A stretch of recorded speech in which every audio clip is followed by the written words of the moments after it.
Je sors tout juste, cher ami, d'un coaching avec un client et ça a mis de nouveau en lumière une des erreurs universelles que commettent les hommes de nos jours et qui les empêche d'exploiter tout leur potentiel de séduction, qui les empêche de convertir leurs opportunités amoureuses. Alors, ce client rencontre problème classique. Alors, en l'occurrence, il n'a pas de problème. En l'occurrence, tout va bien. Il est en contact depuis des semaines avec une femme qui a l'air véritablement intéressée. Et ce qui s'est passé dernièrement, c'est que vendredi soir, elle l'appelle un peu bourré et elle révèle encore plus son intérêt. Encore plus de signaux d'intérêt parce que l'alcool exacerbe finalement notre aisance à divulguer des choses. Et donc, elle lui révèle certaines choses qui montrent son intérêt. Elle lui dit quand est-ce qu'on se voit, on devrait se voir, etc., etc. Donc, ce client me demande, en fait, Kamal, est-ce que je devrais revenir sur cet épisode et essayer de parler de cet épisode avec cette fille et de lui demander est-ce que c'est réel ce qu'elle me disait, etc. Et je lui dis, écoute, en fait, à part cet épisode, cette fille t'a déjà envoyé des tas de signaux d'intérêt que tu n'as pas su convertir plus tôt. Des tas de signaux d'intérêt qui montraient clairement finalement que cette fille voulait quelque chose, que cette fille attendait que tu fasses un move, attendait que tu prennes les devants. Et si encore une fois tu lui demandes est-ce que c'est réel, est-ce que c'est bon, est-ce qu'elle pense ce qu'elle t'a dit la dernière fois, en fait ce que tu véhicules c'est l'image d'un homme peu confiant. Pourquoi peu confiant? C'est très important de se poser la question. Parce que en quelque sorte tu lui dis rassure-moi de nouveau, valide-moi de nouveau. Rassure-moi de nouveau, dis-moi si c'est vraiment réel. À part, même si tu m'as donné des tas de signaux d'intérêt, même si tu m'as envoyé des tas de signaux d'intérêt, j'ai de nouveau besoin d'être rassuré. Et c'est ça le problème. Le problème, c'est que certains hommes ont besoin d'être rassurés tout le temps. Certains hommes ont des opportunités avec les femmes, certains hommes ont des touches avec certaines femmes, mais ils se retrouvent dans la position finalement inverse, où au lieu d'être ceux qui rassurent, qui prennent les devants, qui font bouger les choses et qui escaladent, eh bien ce sont eux qui ont besoin d'être rassurés. Et en fait, une femme, encore une fois, n'est pas mariée à son leadership. C'est à toi d'être marié à ton leadership. Ça veut dire quoi concrètement, cher ami? Ça veut dire que pour moins que ça déjà, pour beaucoup moins que ça, normalement, tu devrais déjà être capable d'escalader, de proposer un date, d'aller de l'avant. Et ne pas attendre qu'un miracle se produise. Et ne pas attendre qu'elle t'envoie des centaines de signaux d'intérêt. Parce que peut-être que là, tu es chanceux et que tu te retrouves devant une femme qui finalement n'a pas abandonné et t'a envoyé des tas de signaux d'intérêt.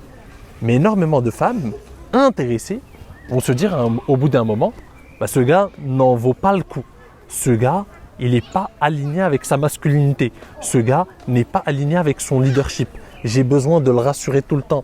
J'ai besoin de lui envoyer des tas de signaux d'intérêt et pourtant il tergiverse encore. Et elle se dit, soit il n'est pas assez intéressé, soit en fait il n'est pas assez confiant et il n'a pas cette aisance avec les femmes. Et généralement elle comprend que c'est la deuxième option parce qu'on voit directement si tu es ce gars qui a ce truc, les femmes le remarquent directement, elles ont un sixième sens.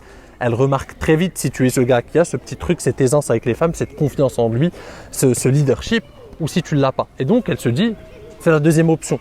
Ce gars n'est pas confiant, il n'est pas aligné avec sa masculinité et finalement il n'a pas l'habitude d'avoir des opportunités avec les femmes et de convertir ces opportunités. Il n'est pas aligné avec son leadership et donc toute ma vie, elle se projette déjà, même si elle fait le travail pour toi, même si elle mâche le travail pour toi, qu'est-ce que sera plus tard votre couple?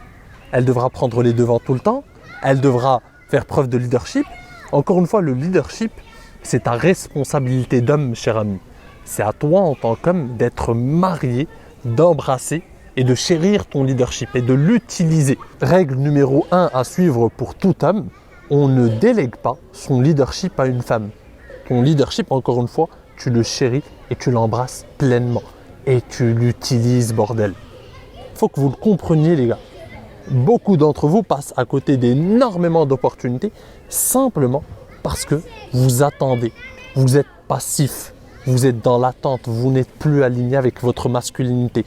L'une des principales caractéristiques d'un homme aligné avec sa masculinité, c'est un homme qui prend les devants, c'est un homme qui passe à l'action, c'est un homme qui prend des initiatives, quitte à être rejeté, quitte à se rater, mais il est toujours marié à son leadership. Aujourd'hui, vous avez tellement peur du rejet que même malgré d'énormes signaux d'intérêt, vous hésitez, vous tergiversez. Et c'est pour ça que les femmes finalement vous abandonnent. Parce qu'il y a des hommes qui eux sont mariés à leur leadership, qui eux sont alignés avec leur masculinité et qui ne vont pas hésiter une seule seconde. Au moindre signal d'intérêt de la part d'une femme, ils passeront à l'action et ils montreront que ce sont des hommes, des vrais. Et ça, vous n'arrivez pas à le comprendre. Tant que vous ne vous réconciliez pas avec votre leadership, tant que vous avez une peur bleue du rejet, quitte à attendre tout le temps, être rassuré, oui ça doit être elle qui doit m'envoyer un message, oui elle doit revenir, oui en fait je dois attendre qu'elle me montre autant de signaux, oui il faut que je lui parle par message autant de fois, oui il faut que je lui parle tout le temps par message et qu'elle me réponde au bout de 5 minutes si je veux être sûr qu'elle est vraiment intéressée. C'est pour ça que vous ratez la plupart de vos opportunités, c'est pour ça que vous finissez la queue entre les jambes. Un homme est marié à son leadership. Deuxième problème que rencontrent les hommes, c'est un manque de vision.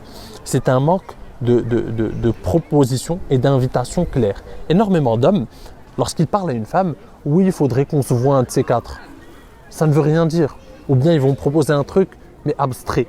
Ouais, qu'est-ce que tu fais jeudi prochain? Qu'est-ce que ceci? Qu'est-ce que tu fais le week-end prochain? Ah d'accord, on va voir. Ah d'accord, bah je te dis, je vais essayer. On essaie de se voir jeudi prochain, ok? Ça te dit si on se voit un de ces jours? Ça te dit? Ça ne veut rien dire. Ça ne veut rien dire encore une fois. Soit on propose un truc clair, on propose une vraie invitation, une vraie proposition de rendez-vous, de date, soit on arrête. Proposer des plans clairs. Jeudi soir à 19h, je t'emmène voir cette exposition. Ou jeudi soir à 19h, on va aller, je vais te faire découvrir ce restaurant ou ce bar sympa dans le centre-ville. Des plans clairs. C'est pas « oui, on va se voir ce week-end ou on verra ». Ou par exemple, quand tu lui proposes un truc et que tu lui proposes un plan clair, elle te dira « je te tiens au courant ». Ça ne marche pas. Écoute, machine, moi j'ai un emploi du temps assez chargé. Faut que tu me dises maintenant, c'est soit un oui, soit un non. Et comme ça, on s'organise peut-être pour une prochaine fois ou un truc. Mais on verra, je te tiens au courant, c'est le meilleur moyen de rester encore une fois en attente. Les femmes le font tout le temps pour te tester. C'est oui, viens, on va faire un truc ce week-end. Elle te dit ce week-end, je ne sais pas encore, je vais peut-être voir ma pote. Je te tiens au courant. Et elle te laisse comme ça. Et elle ne revient pas vers toi. Elle te laisse comme ça en posture d'attente. Non, c'est soit oui, soit non. Si c'est un non, c'est pas grave. Mais par contre, il faut que tu décides. C'est l'image que tu dois renvoyer. Mais pour pousser une femme à se décider, pour pousser une femme à choisir un camp, pour pousser une femme pour polariser l'intérêt d'une femme et la pousser à se positionner sur la case intéressé ou désintéressé, il faut que toi déjà tu véhicules une image d'homme confiant, d'homme qui sait où il va et non pas d'homme qui est un peu perdu, qui ne sait pas ce qu'il fait de sa vie, qui ne sait pas vraiment quoi proposer, qui est tergiversant. Quand tu véhicules une image d'homme qui ne sait pas ce qu'il veut, bah forcément elle aussi elle ne veut pas te suivre. Les femmes suivent des hommes qui savent ce qu'ils veulent, des hommes qui savent où ils vont, des hommes qui proposent des plans clairs, des hommes qui ont un emploi du temps, qui ont une vie, des hommes qui n'ont pas l'air de tergiverser, des hommes qui ont l'air d'avoir un minimum de leadership. Si tu ne l'as pas, bah finalement elle se dit ce gars il ne sait même pas ce qu'il veut, il me propose un truc un peu louche, pas clair, je vais lui dire, je vais être sympa, je vais lui dire on se tient au courant. Ça veut dire non, mais c'est juste pour ne pas te casser directement, tu vois.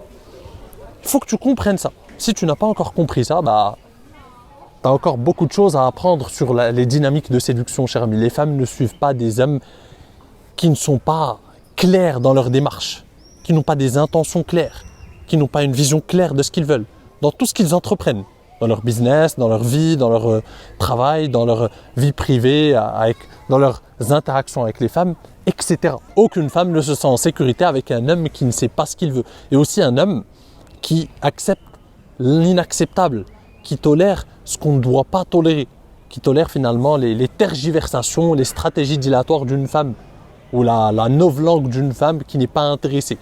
Il faut que tu le comprennes, quand une femme te fait perdre ton temps, quand une femme n'est pas claire alors que toi tu as été clair, tu considères que tu as été clair, tu as été clair dans ta démarche, dans tes intentions, c'est next. Tu attends, oui, je te tiens au courant et tu es en train d'attendre. Tu mérites mieux que ça. ne choisit que des femmes qui sont pleinement intéressées. Mais par contre, encore une fois, on y revient. Le problème, c'est que si toi, tu n'es pas clair dans ta démarche, tu n'es pas confiant, tu ne prends pas l'initiative, tu ne peux pas en vouloir aux femmes. Je suis désolé. Si tu es clair, tu prends l'initiative, tu es confiant, tu fais les choses bien et qu'ensuite elle te fait perdre ton temps, là d'accord, là tu next. Tu mérites mieux. Il y a des femmes qui vont adorer ta démarche. Il y a des femmes qui veulent des hommes comme toi et qui raffolent d'hommes comme toi. Mais par contre, si tu ne fais pas le travail, tu ne peux pas en vouloir aux femmes parce que les femmes, encore une fois, ne sont pas réceptives aux hommes qui tergiversent, aux hommes qui ont peur, aux hommes qui sont timorés, aux hommes qui n'osent pas, aux hommes qui ne sont pas mariés à leur leadership, aux hommes qui ne sont pas mariés, qui ne sont pas alignés avec leur masculinité. Et ça, c'est un problème. Si aujourd'hui, tu manques cruellement d'opportunités avec les femmes, tu ne peux t'en prendre qu'à toi-même, cher ami. Parce que je peux bien comprendre qu'un homme n'ait pas un succès fou avec les femmes. Ça, je peux comprendre que ce n'est pas donné à tout le monde. Mais trouver une femme qui réponde un minimum à tes critères, ça, normalement, c'est accessible pour 90% des hommes. Ceux qui n'y arrivent pas sont des hommes qui ne s'en donnent pas les moyens, qui ne bougent pas, qui sont mariés à leur paresse, qui sont alignés avec finalement leur paresse naturelle, qui ne prennent pas les devants, qui attendent, qui sont passifs. Et ça, c'est un problème. Ça, c'est un problème, malheureusement. Donc, cher ami, si tu veux passer au niveau supérieur, si tu veux passer un cap, je t'invite à réserver ta consultation gratuite à mes côtés et tu découvriras comment je peux t'aider à révolutionner ta vie amoureuse. C'est le premier lien en description. Sur ce, je te dis à la prochaine. En attendant, prends soin de toi et surtout, reste séduisant. Ciao!